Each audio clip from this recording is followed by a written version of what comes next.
And now for the legend of Camp Falling Rock. In the late 1700s, Ohio was a vast wilderness empire belonging to the Shawnee that few men would dare to enter. But one man, famed border scout Louis Wetzel, did dare to enter, and because of that, he was a sworn enemy of the Shawnee. One day, while traveling through this very land on his way to Lancaster, Ohio, he spied with his keen eyesight a young Shawnee girl beneath a rock. Above her, a panther crouched ready to strike.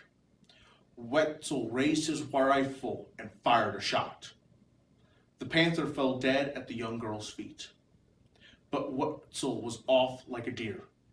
For even though he had saved the Shawnee girl's life, he was still a sworn enemy of the Shawnee and would be killed if they caught him.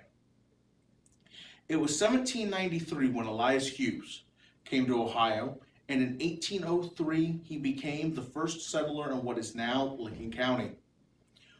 He was soon followed by others, one by the name of Redmond.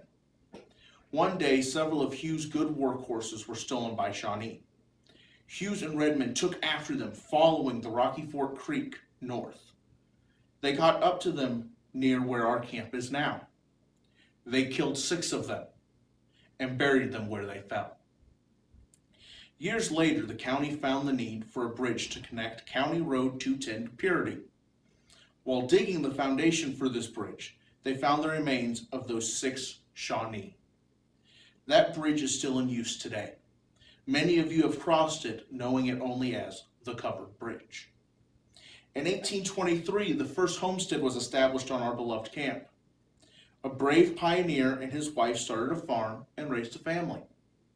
Many years after the children were grown and gone, they found it necessary to travel to town to tend to some legal matters.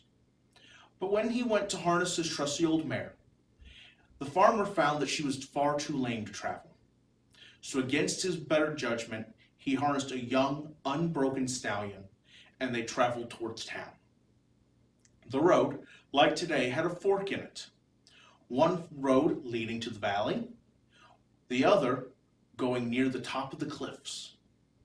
The horse took to a fit of terror and raced up the left fork.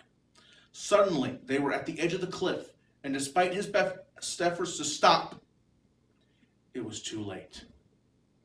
As a lasting tribute to these pioneers, some unknown person carved a horseshoe, still visible to this day upon the cliffs. In 2020, the camp fell silent. No scouts walked the hills or sat around the fire. A plague had fallen upon the land. Yet, the legend continued. In every act of kindness, creativity, and bravery done by each scout.